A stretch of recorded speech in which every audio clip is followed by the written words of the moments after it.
ప్రధాని మోదీ ఇచ్చిన పిలుపును స్వాగతిస్తూ రాష్ట్ర ప్రభుత్వ ఉద్యోగులకు కూడా వర్క్ ఫ్రం హోమ్ అంశాన్ని పరిశీలిస్తాము అంటూ ఉన్నారు ఆంధ్రప్రదేశ్ ముఖ్యమంత్రి చంద్రబాబు నాయుడు. హోమ్ అనేది ఇట్ ఈస్ ఎ రియాలిటీ. భవిష్యత్తులో కూడా వర్క్ ఫ్రం హోమ్ వస్తుంది. ఇంట్లో కూర్చొని ప్రపంచం మొత్తం పనిచేసే శక్తి వస్తుంది. డబ్బులు సంపాదించే అవకాశాలు వస్తాయి. గవర్నమెంట్లో కూడా ఇది చేస్తాం. వర్క్ ఫ్రం హోమ్ అనేది ఇట్ ఈస్ ఎ రియాలిటీ. భవిష్యత్తులో కూడా వర్క్ ఫ్రం హోమ్ వస్తుంది. ఇంట్లో కూర్చొని ప్రపంచం మొత్తం పనిచేసే శక్తి వస్తుంది. డబ్బులు సంపాదించే అవకాశాలు వస్తాయి. గవర్నమెంట్లో కూడా ఇది చేస్తాం. సరే, ఇవాళ కేబినెట్ భేటీ జరగబోతోంది. సో మనకున్న సమాచారం మేరకు ఒక 2 రోజుల్లో దీనికి సంబంధించి ఒక విధాన ప్రకటన చేస్తారు. సార్, ప్రైవేట్ సెక్టార్లో ఎంతకాలం మనం చూసాం కరోనా టైంలో కూడా వర్క్ ఫ్రం హోమ్. ఇప్పుడేమో చంద్రబాబు నాయుడు అంటూ ఉన్నారు, రాష్ట్ర ప్రభుత్వ ఉద్యోగులకు కూడా వర్క్ ఫ్రం హోమ్ అమలు చేస్తాము, తప్పనిసరిగా హాజరు కావాల్సిన సిబ్బందికి తప్ప అందరికీ వర్తించేలా చేస్తాము అని చెప్పి. ఇది ఎంతవరకు సాధ్యం సార్? అంటే ఫస్ట్ మరి అంతకుముందు నాకు గుర్తెక్కడో సోషల్ మీడియాలో చర్చ, పోలీసులకు కూడా వర్క్ ఫ్రమ్ ఇస్తామని చంద్రబాబు అన్నట్లుగా వార్తలు చక్కెర కొట్టాయి. వీక్ ఆఫ్ ఇస్తాము, వీక్ ఆఫ్ కాదు, ఈవెన్ వర్క్ ఫ్రమ్ అన్నారు. ఎంతవరకు నిజమో నాకు తెలియదు, అది చెక్ చేయాలి. ఇలా అంటే మరి కొన్నిసార్లు ఏమైతే అంటే మీమ్స్ కూడా వస్తుంటాయి, బట్ అన్నాడో తెలియదు నాకు, కానీ చూశాను నేను. సో పోలీసుల వర్క్ ఫ్రమ్ హోమ్ ఉండే అవకాశమే లేదు కదా. సో ప్రభుత్వ ఉద్యోగులకు వర్క్ ఫ్రమ్ హోమ్ అంటే ఇవాళ ఎస్, చంద్రబాబు నాయుడు ఐడియా తప్పని అనను. ఎందుకంటే ఈ గవర్నెన్స్ వచ్చిన రోజుల్లో మీ సేవ ఈ సేవ వచ్చిన సమయంలో చంద్రబాబు నాయుడు చెప్తే చాలా మంది నవ్వారు. ఇది ఏంటి, ఎంతమందికి తెలుసు, మన దేశంలో చదువు రాదు, ఈ సేవకి ఎవరు పోతారు, ఇదన్నీ అయితాయా పోతాయా అని మాట్లాడారు. సో ఇలా నిజమేంటి, ఇవాళ మన జీవితంలో భాగమైపోయాయి కదా. ఏం చదువు రాని వాడు కూడా మీ సేవ పోతున్నాడు. సో అందువల్ల చంద్రబాబు నాయుడు ఆ టెక్నాలజీ ఇనిషియేటివ్లు, ఈ గవర్నెన్స్లు, ఇందులో ఆయనకున్న ప్రావీణ్యత మనకు తెలుస్తుంది. కానీ సమస్య ఏంటంటే గవర్నమెంట్ ఆఫీసులకు ప్రజలు రాకుండా చేస్తే, ప్రజలు రావాల్సిన అవసరం లేకుండా ఉంటే ఉద్యోగులు వర్క్ ఫ్రమ్ హోమ్ నడుస్తుంది. కానీ ప్రభుత్వ కార్యాలయాల్లో ప్రజలు, ఉద్యోగులము ఇళ్ళల్లో, అది ఇంకా నష్టం కదా అంటాను. ఇప్పుడు ప్రభుత్వంలో ఉద్యోగం అంటే ఒక్కరే. ఇప్పుడు ఒక ప్రభుత్వ కార్యాలయం ఉంటుంది, ఒక 20 మందో 30 మందో ఉద్యోగులు ఉంటారు, 100 మంది ఉద్యోగులు ఉంటారు. కానీ అక్కడికి వచ్చే ప్రజలు 1000 మంది ఉంటారు. మరి ఆ 1000 మందికి ఎనర్జీ కన్సంప్షన్ అవుతుంది కదా, మొదలు అది తగ్గించగలగాలి. సో అది తగ్గించగలిగేటువంటి వ్యవస్థ ఉందా? అందువల్ల ప్రభుత్వ ఉద్యోగులు ఆఫీసులకు రావాల్సిన అవసరం లేకుండా ఇంటి నుండే పనిచేసేటువంటి సిచ్యువేషన్లో మన గవర్నెన్స్ ఉందా, మన అడ్మినిస్ట్రేటివ్ కల్చర్ ఉందా, మన ఉద్యోగుల అకౌంటబిలిటీ ఉందా? ఇలా ఆఫీస్కి వస్తేనే ప్రజలకు ఎవడు పట్టించుకోడు, ఆఫీసుల చుట్టూ పిచ్చిపోన్లాగా తిరగాలి, పస్తాల తిరిగితే పని కాదు, మనకు తెలుసు కదా ఇదంతా. మరి వర్క్ ఫ్రమ్ హోమ్ ఉంటే ప్రజల పరిస్థితి ఏంటి అంటే, ప్రజలు కూడా ఇంట్లోనే ఉండాలి, వర్క్ ఎట్లయితుంది? అందువల్ల మీరు ప్రజలు రాకుండా చేస్తే చాలు, అది మొదలు రిఫార్మ్ ఉండాలి. అంటే ప్రజలు రావాల్సిన అవసరము లేని పరిస్థితుల్లో మన వ్యవస్థలు ఉండాలి. అంటే ప్రతిరోజు ప్రభుత్వంతో ఉండేటువంటి పనులు అది ఉందా? మనకెక్కడా లేదు కదా. నేను ఎమ్మెల్సీగా ఉన్నప్పుడు ఈ లెజిస్లేచర్ ఉండాలి అని ప్రతిపాదించాను. అంటే మాకు అప్పుడు హారబుల్గా ఉండేది, ఒక అడ్జర్న్మెంట్ మోషన్ ఇవ్వాలంటే 8 o'clock లోపల ఒక పేపర్ మీద రాసి పంపితేనే అలౌడ్. నాకు ఆశ్చర్యం వేసేది, దీన్ని ఏమున్నది ఆన్లైన్లో ఎందుకు ఇవ్వకూడదు అంటే ఆన్సర్ లేదు వాళ్ళ దగ్గర. క్వశ్చన్స్ మాకు రోజు ఈవినింగ్ 8కో 9కో ఒక బాయ్ వచ్చి అందరు ఎమ్మెల్యేలు ఇంటి చుట్టూ తిరిగి ఇచ్చేవాళ్ళు. నేను అనేవాడిని, ఈ క్వశ్చన్స్ మీరు ఈ ఆన్లైన్లో పంపొచ్చు కదా అంటే, ఎమ్మెల్యేలు అందరూ ఆన్లైన్ వాడరు సార్ అనేవాళ్ళు. అందువల్ల ఈ లెజిస్లేచర్ మొదలు ఇప్పటికైనా వచ్చిందో లేదో తెలియదు. ఆంధ్రప్రదేశ్ శాసనసభలో క్వశ్చన్స్ కావచ్చు, మోషన్స్ కావచ్చు, ఏదైనా ఆన్ పేపర్లెస్గా ఉండగలగాలి. సో అందువల్ల మీకు ఫైల్ మూమెంట్ చాలా వేగంగా ఫైల్ మూమెంట్ జరగాలి. మనకు తెలుసు కదా, ఒక బర్త్ సర్టిఫికేట్ కావాలంటే ఎంత తిరుగుతామో.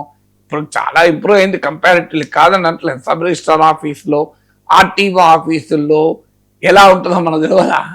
సో అందువల్ల నిజంగానే వర్క్ ఫ్రమ్ హోమ్ నడిస్తే ప్రజలు ప్రభుత్వ కార్యాలయాల్లో ఉండి, ఉద్యోగులు వాళ్ళ ఇళ్లలో ఉంటే లాభం లేదు. ప్రభుత్వమే ప్రజలే ప్రభుత్వ కార్యాలయాలకు రావాల్సిన అవసరం లేని పాలనా వ్యవస్థ వచ్చింది అనుకోండి, అప్పుడు ప్రభుత్వ ఉద్యోగులు కార్యాలయంలో ఉన్నా ఇంట్లో ఉన్నా ఇట్ మేక్స్ నో డిఫరెన్స్. తర్వాత డిజిటైజ్ కావాలి, ఎంటైర్ గవర్నమెంట్ రికార్డ్స్ అన్ని డిజిటైజ్ కావాలి. నువ్వు లేకపోతే వర్క్ ఫ్రమ్ హోమ్ ఎట్లా చేస్తావు? డిజిటైజ్ మొత్తం. మరి ఆంధ్రప్రదేశ్లో గవర్నమెంట్ ఆఫీసుల్లో ప్రతి డేటా డిజిటైజ్ అయిందా? ఎంటైర్ ఫైల్స్ అన్ని డిజిటైజ్ కావాలి, ఏది పేపర్ మీద కూడా. అంటే మీరు ఏదైనా గవర్నమెంట్ ఆఫీస్కి వెళ్తే, నేను ఎక్కడ ఆంధ్రప్రదేశ్లో గవర్నమెంట్ ఆఫీస్కి వెళ్ళిన అనుభవం లేదు, మీరు చెప్పాలి ఏమైనా వెళ్తే అక్కడ గవర్నమెంట్ ఆఫీస్లో ఫైలే కనబడద్దు, కంప్యూటర్ తప్ప ఫైల్ ఏమీ కనబడదు. ఎవరు పేపర్లు పట్టుకొని రావద్దు, ఫైల్ పట్టుకొని రావద్దు, ఎవరైనా అంటే పెన్ డ్రైవ్ పట్టుకొని రావాలి, అది కూడా అవసరం లేదు. అలా ఉందా? మరి అలా ఉంటే మీరు గవర్నమెంట్ రికార్డ్స్ అన్నీ డిజిటైజ్ అయిపోతే ఆ ప్రాబ్లం ఉండదు.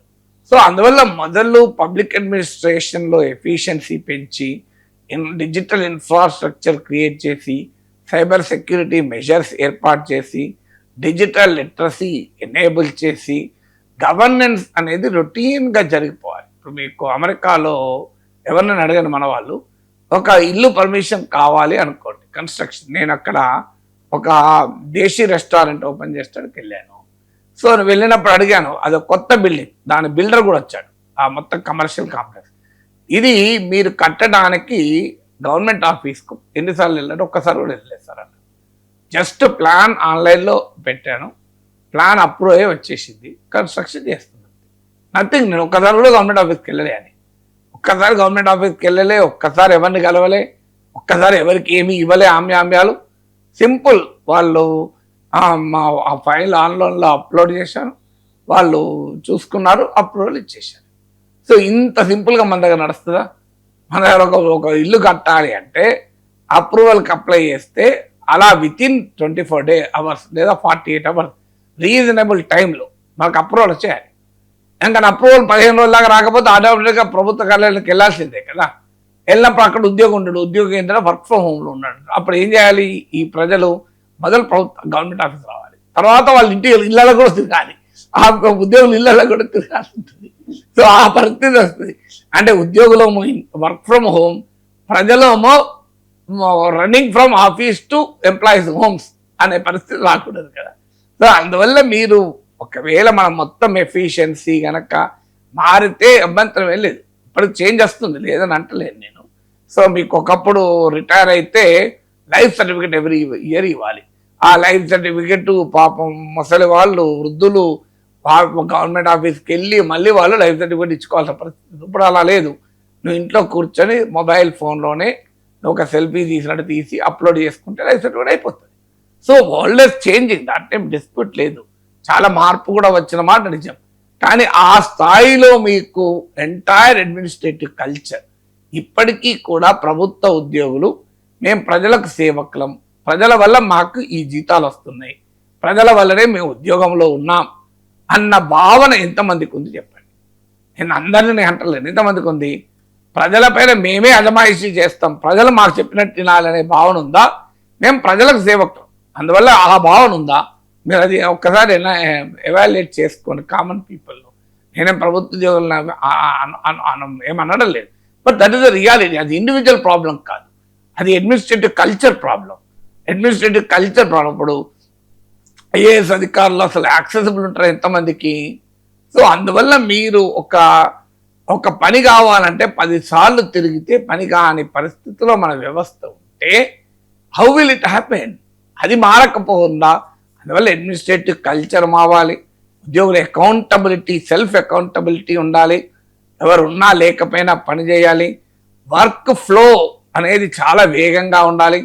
వర్క్ ఫ్లోలో ఎప్పటికప్పుడు మానిటరింగ్ ఉండాలి.